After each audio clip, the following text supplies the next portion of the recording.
This episode is presented by Wendy's Baconator. Grab an OG Baconator in the PM or Baconate in the AM with a breakfast Baconator at participating U.S. Wendy's. Welcome back to Next Gen Console Watch 2020, our show following all the news on the PlayStation 5 and Xbox Series X. I'm Damon Hatfield, and as always, I'm joined by Ryan McCaffrey, host of IGN's Xbox podcast, Podcast Unlocked. Happy holidays, Damon.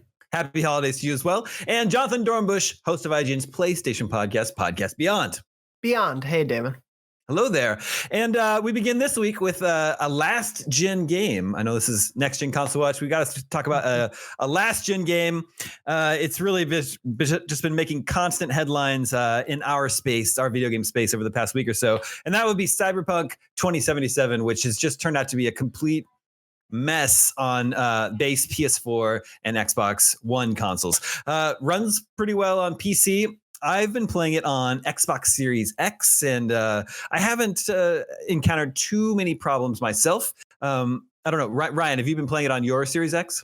No, actually, I was able to get a PC copy, and we talked about this on Unlocked. It's the disparity, but I don't know if I've ever seen in my career a game that's run so differently and been such a different experience across all of its various supported platforms. Because on PC, it's fantastic. Jonathan, how about you? Can you speak to the PS5 version? I haven't played it on there either. I've only played the PC version. Okay, so we got Okay, so we got two of us playing PC. I've been doing Xbox Series X, where it's been okay. Some goofy bugs, but that's to be expected in a big open world game. But man, this has been a real debacle for the many owners of PlayStation 4 and Xbox One consoles out there. The game is just outright broken. We actually IGN reviewed the PC version, gave it a 9, was very impressed with it, but for that base PS4 and Xbox One version, we actually gave it a 4. It's been a disaster. I don't know. Things are going to be different for CD Projekt Red going forward. Jonathan, let's start with you. Does this whole situation with Cyberpunk make you worried about games that are planned to be cross-generational for PS5? Horizon Forbidden West is one that comes to mind for me. Yeah, I mean, at least on the first party side with Horizon, I'm not too concerned, especially seeing both how Sackboy: A Big Adventure and Marvel Spider-Man Miles Morales fared on PS5 and PS4. Obviously, the PS5 versions look better and have more graphical options that are very pretty and very fun to be able to have, but the PS4 versions were no slouches either. And so I think Sony, when it comes to these first party games specifically, has kept in mind the capabilities of both games, of both generations. Obviously, you also have the PS4 Pro to consider in there as well. But even by our own estimates, Destin Legary did a really great tech breakdown of how Miles Morales ran. And even on the base PS4, we spoke to Insomniac, and they're pulling some really clever moves when it comes to make sure that it still runs well on that version. So there, I'm not as concerned. It's obviously going to be a question when it's third-party games that are, dealing with Xbox versions on multiple generations, PlayStation versions on multiple generations, PC, Switch as well. Like, obviously, when there are more things for them to have to make sure run well, that's going to be, I think, where the biggest complications may arise. Now, Ryan, obviously Halo Infinite was supposed to be a launch title for Series X and S, got delayed a full year into fall 2021. Maybe that's what should have happened to Cyberpunk.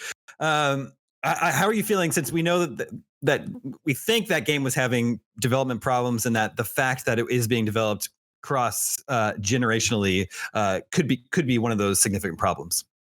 I'm not super worried about Halo Infinite having a repeat of Cyberpunk, because what makes the Cyberpunk situation worse is that it actually was intended for current gen, and it just happened to get delayed long enough where now there's just you can play it in compatibility mode with a whole bunch of extra teraflops thrown at it on the new consoles.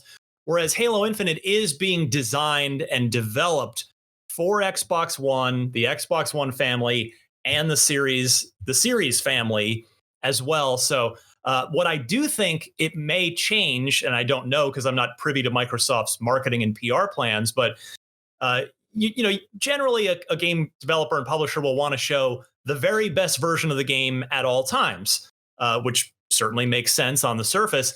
And so you would expect that the next time we see Halo Infinite, it's going to be decked out running on the Series X version or maybe even PC. And that may still be the case, but I do think for sure if Microsoft wasn't planning on showing this Halo Infinite running on a base Xbox One before the game launches, they're going to show it now because they're going to want to avoid the damage that Cyberpunk has caused itself. So I do think we will get more transparency from the likes of Halo Infinite and maybe some of these other major cross-generational games as a result of what's gone on with Cyberpunk. I think since it got delayed a full year, we're going to be fall 2021 now. Ryan, should they scrap the Xbox One version? Because let's be honest, it's not a situation like PS4 where they've sold over 100 million units of their console, right? And to your point as well, there will be many more ample opportunities to purchase a Series X over the next year, whereas here at launch, the PS5 and the Series X are just gone. They're sold out instantly. So, I mean, I'm in a very privileged position working at IGN and having all the consoles to say, but I would say, just as a gamer who wants the best Halo experience possible, yes, I would be completely in favor of ditching the Xbox One version.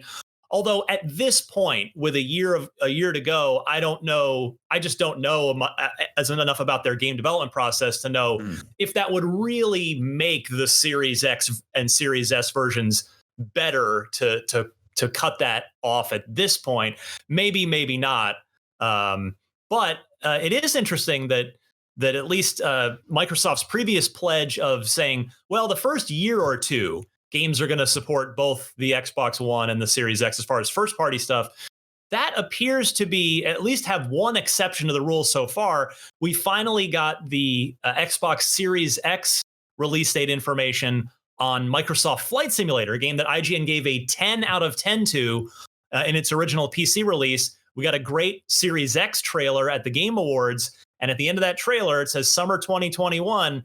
And it does not say Xbox One. It only says Series X. And if you think about, what that game is doing from a technical level, it wouldn't surprise anyone that it's probably not doable on the Xbox One. So I do wonder if the dam will break a little more quickly compared to what Microsoft has previously said about their ongoing Xbox One support.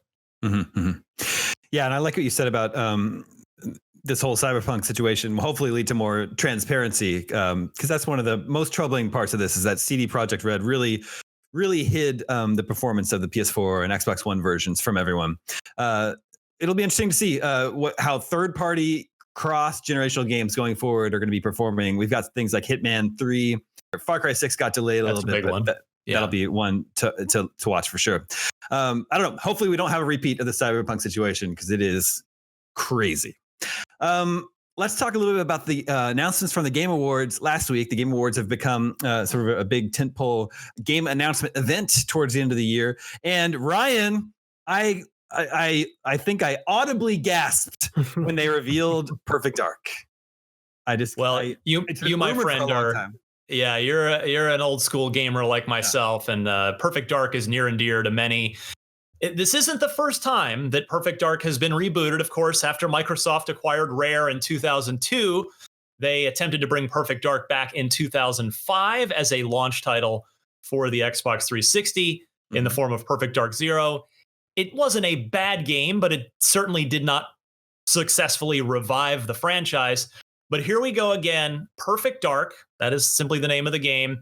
And it is being developed by The Initiative. This is Microsoft's, of all the studios they've been adding to their portfolio over the last 2 years, this is the one that that's homegrown, that they are staffing up. They started it a couple years ago now, I think.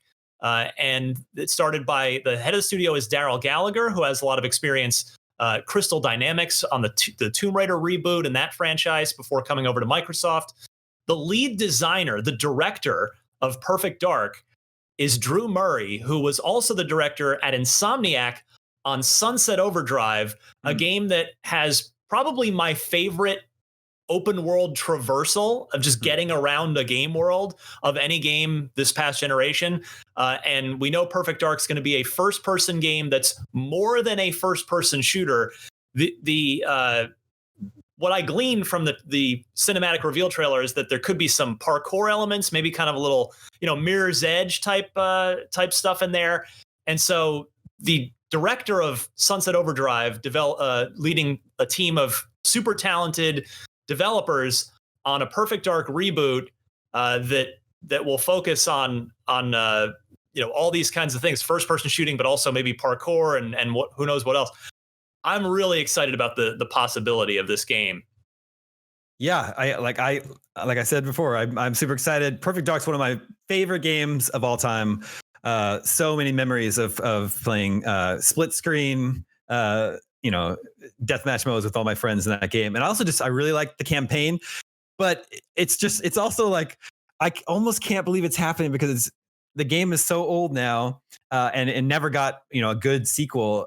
It's like you have to reintroduce the brand to an entirely new, probably multiple generations of gamers. It's like, cool, you've got me, but I'm in the upper crust of gamers in age.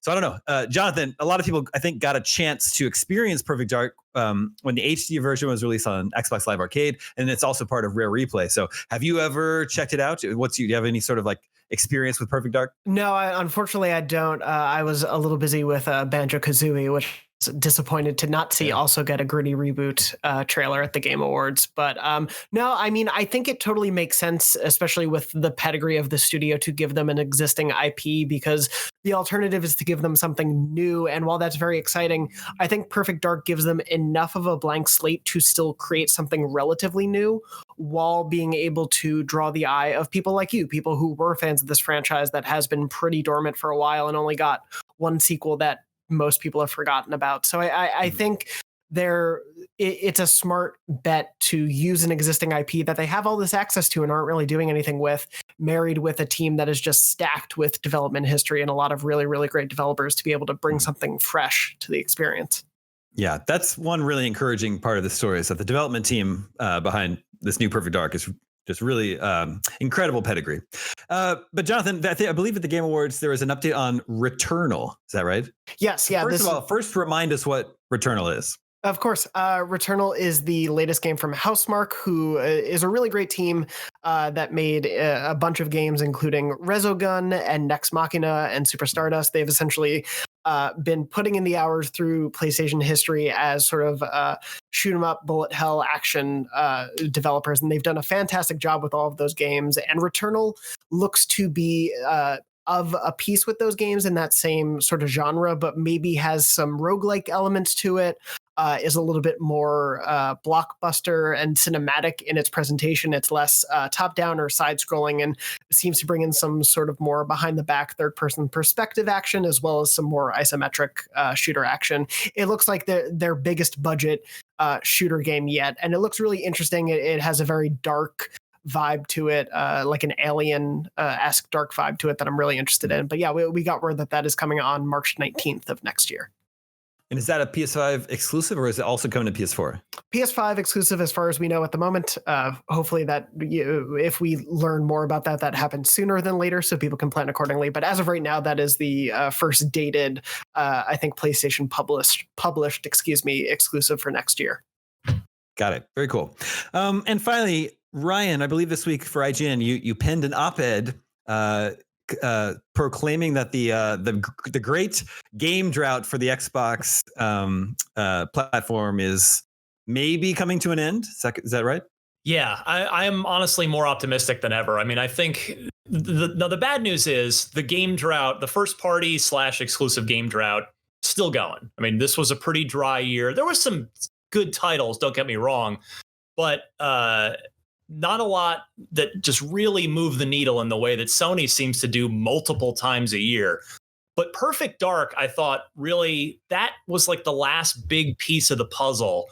And now if you look at the next effectively 2 to 4 years of Xbox, the list has gotten, I think, pretty impressive. I actually had to write them all down and pull them up in front of me because there's that many. I mean, you've got some cool smaller things next year leading up to Halo Infinite in the fall. I mean, you've got the Psychonauts 2, Warhammer 40,000 Dark Tide, 12 minutes, which looks really interesting. The Ascent, the Medium, that's January, that's coming up. Scorn, Crossfire X, which has a Remedy developed campaign. So, you've got a nice assortment there leading up to the first big heavy hitter, sadly, which won't be till a year into the Xbox Series X lifecycle, and that is Halo Infinite. But then after that, again, the next 2 to 4 years, you've got Perfect Dark. You've got the Fable reboot from Playground Games, another just insanely talented group of people. You've got Starfield from Todd Howard and his team coming out of the Bethesda acquisition. After that, you've got The Elder Scrolls 6. Then you've got Avowed from Obsidian. You've got Senua's Saga Hellblade 2 from Ninja Theory, Everwild from Rare, the Forza Motorsport reboot from Turn 10, State of Decay 3.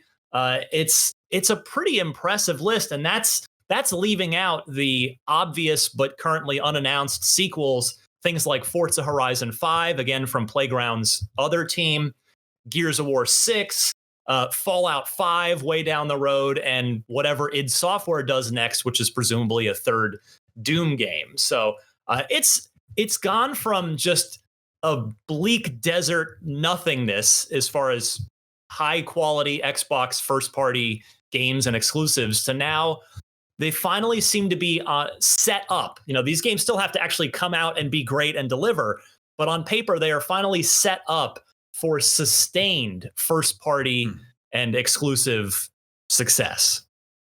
Well, that's encouraging. So, Jonathan, for comparison, how does the PlayStation 5's upcoming exclusive lineup look to you? To me, it looks fantastic in the short term. It's almost the inverse of, I think with Microsoft, we're looking at the long game for them, whereas Sony, we know the short gaming can probably guess at some of the long game, but it's more of a question mark. I mean, next year, 2021, and forgive me, PlayStation fans, if I forget anything, but it's a pretty stacked year with Returnal and at least slated for the year, Returnal, Horizon Forbidden West, Ratchet and Clank Rift Apart, God of War Ragnarok, Gran Turismo 7, God of War Ragnarok not being the full name, just the colloquial name we're referring to it, but the next God of War sequel. That all in 1 year, obviously some things may get delayed, but if that all comes out in 1 year, I think that stacks up to some of the best possible years for PlayStation. That is a pretty fantastic lineup. Outside of whatever third-party exclusives may come down the line. We don't have a proper release date for Final Fantasy 16, but we know that's a console exclusive. We'll get console exclusives like Deathloop and Ghostwire Tokyo next year, which will presumably come to Xbox a year after. But in terms of what next year looks like, PlayStation 5 looks to have a pretty incredible first full calendar year. It is just a question, though, of what Sony will do to continue that momentum afterward. All right, now let's take a look at some PS5 games that are going all out with the DualSense controller presented by Wendy's Baconator. Now, Jonathan, much has been said of Astro's Playroom being a real showpiece for what the new DualSense controller can do. Now that we've spent over a month with the PS5, Astros, and the DualSense, what do we think have emerged as some of the coolest things this new controller can do?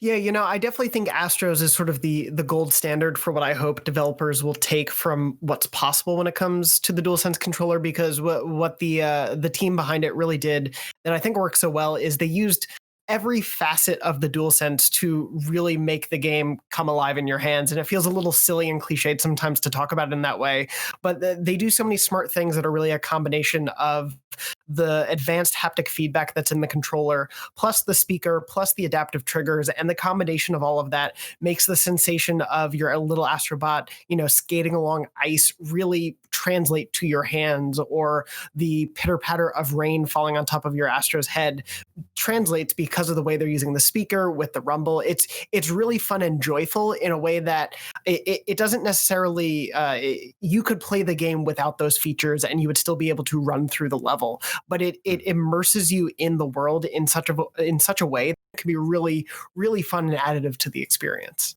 A couple more games that really are making good use of the DualSense controller are Call of Duty Black Ops Cold War and NBA 2K21. Ryan, could you speak to those? Yeah, in Call of Duty, every gun has a bit of a different feel to it, with the various haptics and sort of pressure that can be applied with the trigger, meaning in the motor that to add resistance to the trigger. So that's pretty cool. That's a really nice way to differentiate your weapons in a game like that. And then in NBA 2K 221, they play with the triggers as well. So, it's a simulation basketball game. It's meant to be fairly realistic. And so as your guys get tired and you want to get turbo going and get a little more energy out of them, it does get physically more difficult to pull the trigger. You get a little bit more resistance on that. So I find those to be pretty clever applications of the DualSense capabilities.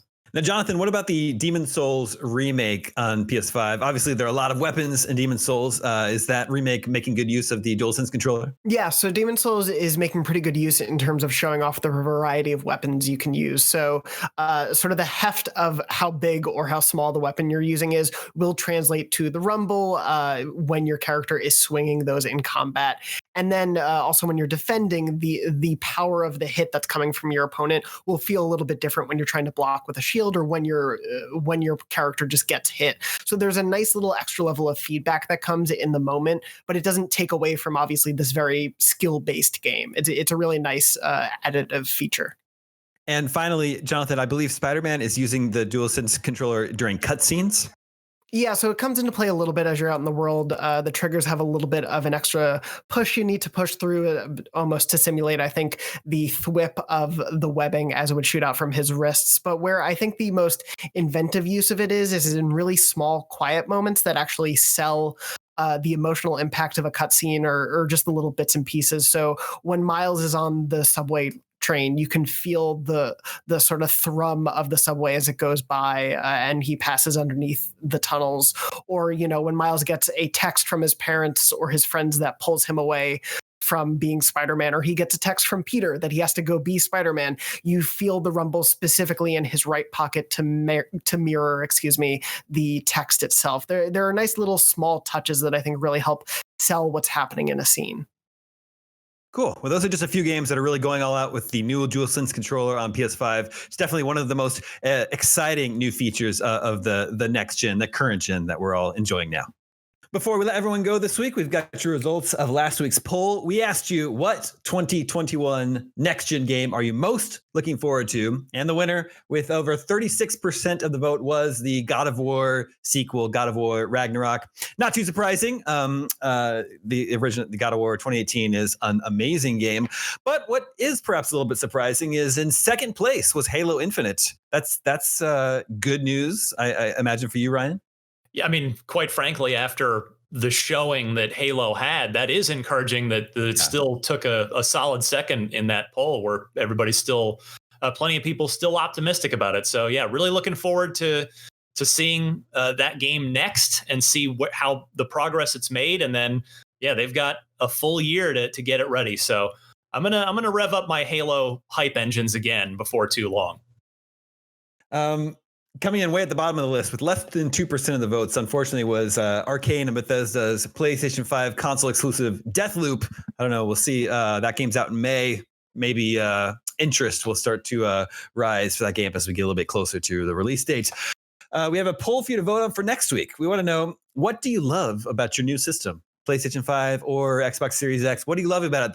The new visual quality, the performance of games, the shorter load times? Make sure to vote at IGN.com, and we will share the results with you next week. And that will do it for this episode and this year's coverage of Next Gen Console Watch 2020. Thank you so much for hanging out with us this year and following all the news and rumors of both these consoles leading up to their release and celebrating the launches.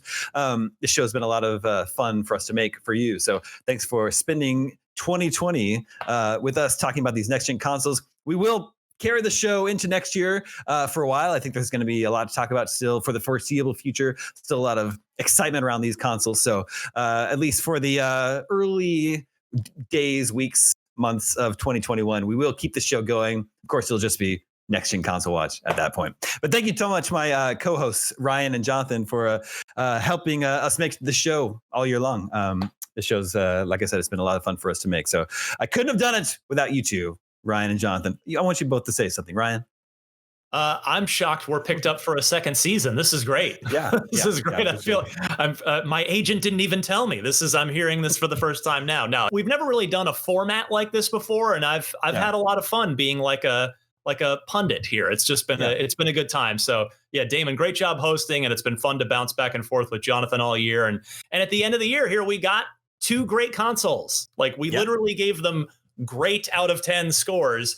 And now we've just got all these cool new games to look forward to. So yeah, looking forward to a lot more of this next year. Jonathan, any closing words?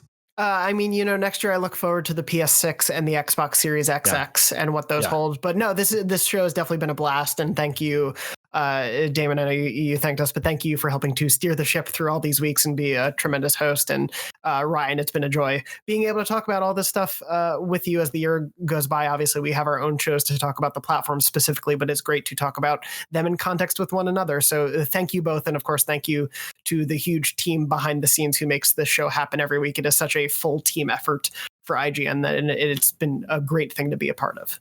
Yeah, I'm sure the viewers, wouldn't be aware of this, but this show is probably more of like a cross-departmental effort than anything else is for IGN. There's a lot of people that help to make the show possible every week, and it's been great. Okay, that's it from us. Everybody have safe and happy holidays. We will see you in the new year with more next-gen console watching.